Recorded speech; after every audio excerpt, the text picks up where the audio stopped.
Arranjar a gente. Olha, é assim. Deixa lá ver a pergunta. Alex, tipo por curiosidade, onde é que um gajo arranja um agente? Há tipo marcas grupos a quem criadores de conteúdos podem mandar e-mail ou é só ficar à espera que apareçam? Ok, então é assim. Eu vou-vos falar da minha experiência. Pronto.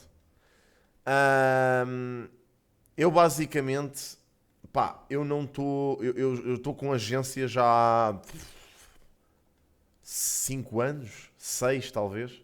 Eu comecei com a EGN em 2019, 20, talvez, 19, 20. Portanto, já há 5, 6 anos. Portanto, trabalho com o meu agente, com o Pedro, já desde essa altura. Antes disso, eu não fui agenciado, mas estava em orgs. Portanto, entrava em orgs. Olha lá, outra volta. Entrava em orgs. Epá, e nunca me senti verdadeiramente representado. Portanto, Portugal tem um problema, primeiro que tudo, no que toca a orgs, ok? Tipo, Portugal tem mesmo um problema de orgs, na minha opinião, que é tipo, vocês têm muitas organizações que andam para aí, que não, eu não digo que sejam todas, claro que não, porque até lá está no meu caso na EGN, as coisas são diferentes, mas vocês têm muitas organizações aí em Portugal que basicamente se aproveitam um bocadinho dos criadores de conteúdo e que fazem um trabalho muito pouco sério, ok? Principalmente porque quando vocês começam, vocês não têm noção de valores nenhuns de mercado, ninguém vos explica nada, vocês simplesmente tipo, começam, fazem conteúdo e ninguém tipo, não tem ninguém para vos prestar assistência, ok? Tipo, ninguém vos ajuda genuinamente. E muita malta que anda por aí não é bem intencionado. Ou seja, a intenção delas não é tipo vos ajudar. Aliás, é ganhar dinheiro convosco, ok? E isso acontece não é só no gaming, acontece em várias áreas, ok? Pá, vocês têm N criadores de conteúdo em Portugal, grandalhões até. Travolta, muito obrigado pelo teu Prime, man. Obrigado, obrigado pelos Thank you 26 meses, guys. man. Thank you, Thank man. you. Muito obrigado. Vocês têm N criadores de conteúdo em Portugal, mesmo da Twitch, no que toca a Twitch principalmente, que é onde eu sei mais, que já foram prejudicados por causa disto, ok? Que tiveram agentes que, pá, na falta de melhor expressão, os andaram a gamar durante bué de anos. Felizmente aperceberam-se disso e felizmente essas situações estão a ser tratadas, ok? O que é que acontece? Epá, eu na minha experiência tive uma sorte descomunal. No meio do azar que tive sorte. Eu comecei, quando eu comecei a fazer isto era muito ingênuo ainda, era muito miúdo. Comecei a fazer streams com 19, ok? Pá, e basicamente, à medida que o tempo foi passando, eu sempre encarei isto como um hobby. Eu nunca, tipo, sequer vi a maneira de ganhar dinheiro com isto, ou isto se converter em alguma coisa. Então eu encarava sempre isto como um hobby. Qualquer coisa que viesse à rede era peixe. Eu aceitava as parcerias à maluca, não fazia ideia de valores, não fazia ideia de nada. Pá, e como tudo na vida, vocês crescem e aprendem, não é? E eu, eventualmente, até porque a Twitch em Portugal era um meio muito pequeno na altura, quando eu comecei, não havia muita gente a ganhar dinheiro com isto, era muito pequeno mesmo. E então, epá, eu decidi entrar numa organização, não vou dizer qual, entrei numa organização, epá, e senti nessa organização que estava basicamente a ser explorado porque estava a criar conteúdo de borla para eles, a dar-lhes exposição e que não ganhava absolutamente nada com isso, ok? Pá, e chegou um ponto na minha vida em que eu disse, não quero mais, pá, não quero mais isto. Estava a rejeitar outras propostas porque as pessoas da organização me diziam mas não sei o que, tu representas-nos, tens que nos representar e nós ajudámos desde o início. Ou seja, a conversa que se vende muito em Portugal é nós ajudámos desde o início.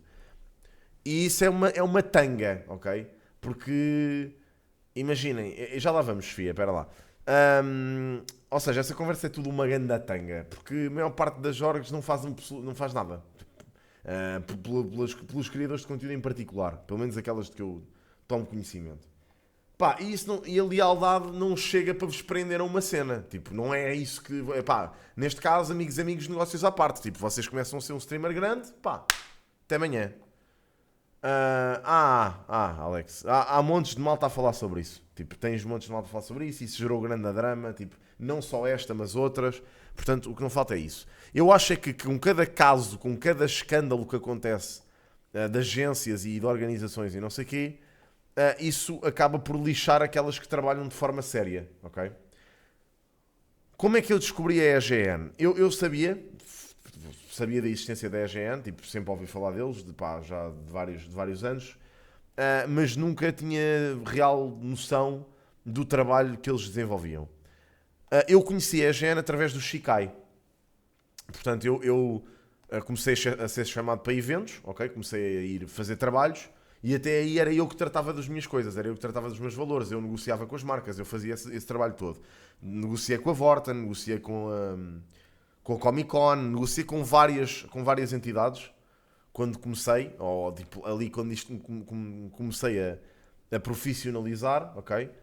E eu negociava de acordo com parâmetros de eu recebo X mensais, qual é que para mim é um valor justificável para eu fazer isto, ok?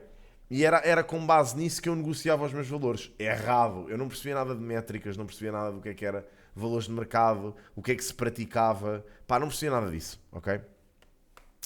Então, eventualmente, pá, entrei em contacto, falei com o Shikai num evento e o Shikai falou-me do trabalho que eles faziam com ele.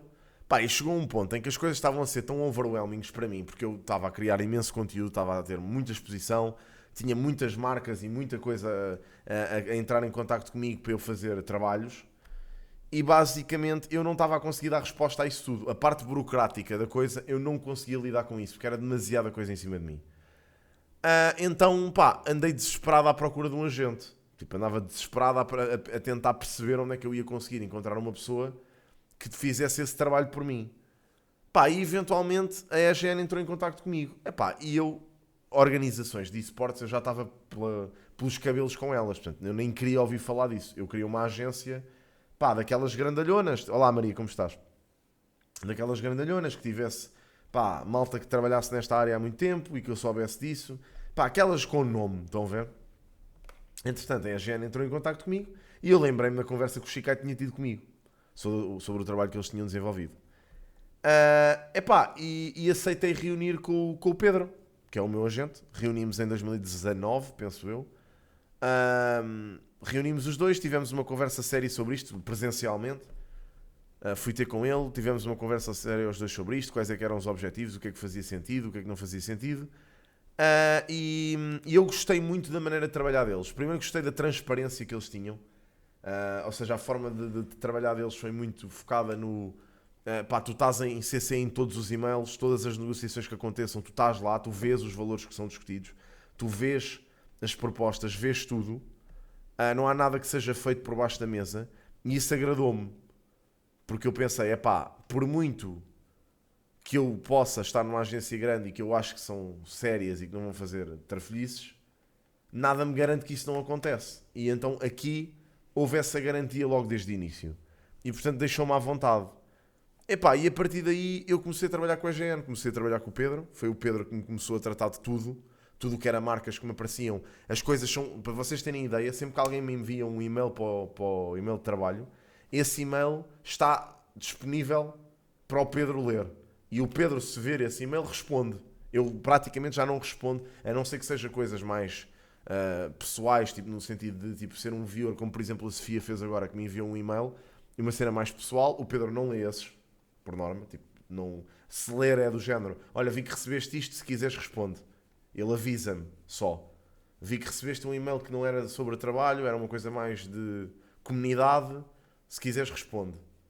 E eu aí respondo. Ou então, se for uma coisa de trabalho imediata, eu respondo também. Se for assim, por exemplo, uma marca de consolas ou algo do género que me queira mandar um código de um jogo, aí respondo eu. São coisas diferentes. Agora, burocraticamente falando, qualquer coisa que seja propostas de trabalho, ou seja o que for, é o Pedro que trata disso tudo. E ainda bem, porque isso tira-me de cima uma carga mesmo pesada, meu, que é para além de estar a fazer o trabalho de criação de conteúdo, ainda ter que estar a lidar com o backstage da coisa. Que eu sei que a maior parte das pessoas não tem noção de como é que funciona, mas é uma cena grande, pá, é muito trabalho isto. Nós temos de estar sempre em reuniões, temos de estar sempre atentos a que conteúdo é que querem fazer, temos de estar em negociações, temos de estar a ler briefings, a trabalhar tudo aquilo que é o backstage da cena. Pronto. E isso não é trabalhoso, ou seja, não é um trabalho estressante. Pode ser, na verdade, mas pronto, mas por norma não é. É um trabalho, entre aspas, fácil, só que queima muitas horas, para além das horas que eu já estou a gastar a fazer criação de conteúdo, que já é muito, que é o meu trabalho normal. Ou seja, já estou aqui desde as 9h30 até às 5 da tarde, todos os dias, só em stream. Fora até o resto das horas que eu estou a editar coisas, a pôr vídeos no YouTube. Ou seja, para vos explicar que nós não temos essa carga de trabalho burocrático é excelente. Portanto, é esse o trabalho que um agente desenvolve, é isso que devia ser o trabalho de uma agência. E a agência não serve só para fazer esse trabalho de back-office, mas também para vos explicar e para vos valorizar enquanto criadores de conteúdo, na verdade. E o meu valor de mercado subiu imenso desde que eu entrei na EGN. Desde que eu entrei na EGN, o meu valor de mercado subiu imenso. Porque eu comecei, aliás, eu e o Pedro tinha noção dos meus valores de mercado e, por consequência, eu também comecei a ter.